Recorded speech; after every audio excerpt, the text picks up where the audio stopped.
सभी भक्तों को जय श्री राधे, जय श्री कृष्ण। आइए अब हम कार्तिक महात्म्य के द्वितीय अध्याय को श्रवण करते हैं। सभी बड़े भाव से श्रवण कीजिएगा। श्री कृष्ण भगवान बोले, जब गुणवती को पता चला कि उसके पति और पिता को एक राक्षस ने मार दिया है तो वो विलाप करने लगी, रोने लगे। हे नाथ, हे मेरे पिताजी, आप मुझे छोड़ करके कहाँ चले गए? अब मैं किसके सहारे रहूंगी? मेरा पालन पोषण कौन करेगा? इस प्रकार बड़े जोरों से शोक संतप्त हो गई।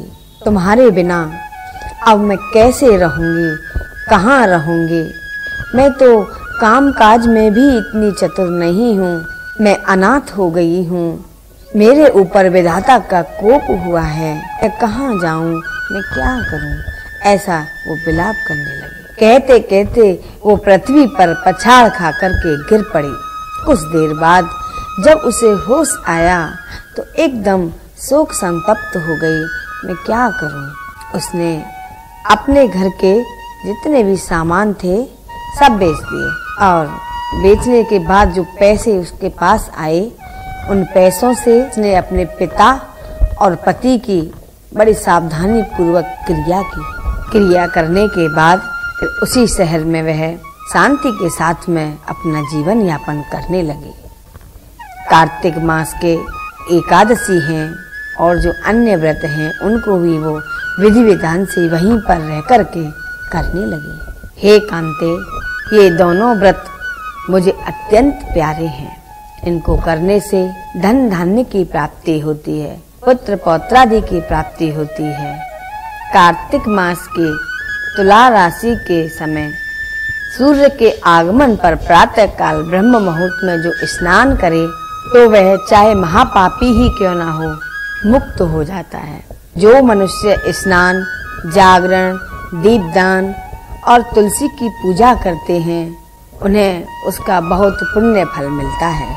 और जो मनुष्य विष्णु भगवान के मंदिर में झाड़ू लगाते हैं, साफ सफाई करते हैं और स्वास्तिक बनाते हैं, विष्णु भगवान की विशेष कृपा उन पर बनी रहती है। गुणवती प्रति वर्ष कार्तिक के समय उनके जो व्रत हैं उनको करती और विष्णु भगवान का पूजन करती। जब वह वृद्धावस्था को प्राप्त हुई तो एक बार उसे बहुत तेज से ज्वर आया हुआ था।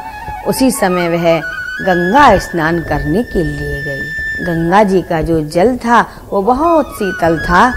उसको बहुत जोरों से ठंड लगी, वो थर थर कांपने लगी। तभी उसने क्या देखा, आकाश मार्ग की ओर कि वहाँ एक बड़ा सुंदर विमान आ रहा है। उसके साथ में शंख चक्र गदा पद्म धारण किए हुए विष्णु भगवान के समान उनके पार्षद आए हुए हैं। वो पार्षद गुणवती को विमान में बिठा करके वैकुंठ लोक को ले गए। श्री विष्णु भगवान कहने लगे, जब वो विमान में बैठकर मेरे धाम में आई तब देवताओं द्वारा, ब्रह्मा जी द्वारा स्तुति करने पर मैंने जब अवतार लिया तो मेरे सब गण भी मेरे साथ में आए, जो सब यादव बने।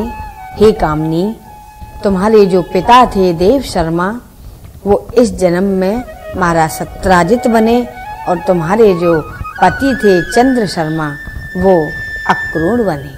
तुम वही गुणवती हो। कार्तिक व्रत के प्रभाव से तुम मुझे अत्यंत प्रिय हो। तुमने मेरे मंदिर के द्वार पर तुलसी का पौधा लगाया था, उसी के प्रभाव से आज तुम्हारे घर में कल्प वृक्ष लहराता रहता है। दीपदान के प्रभाव से तुम्हें सुंदर देह मिली और तुम्हारे यहाँ स्थिर लक्ष्मी का निवास हुआ देवी। तुमने मृत्यु पर्यंत कार्तिक व्रत किए, उसी के प्रभाव से तुम्हारा और मेरा कभी वियोग नहीं होगा।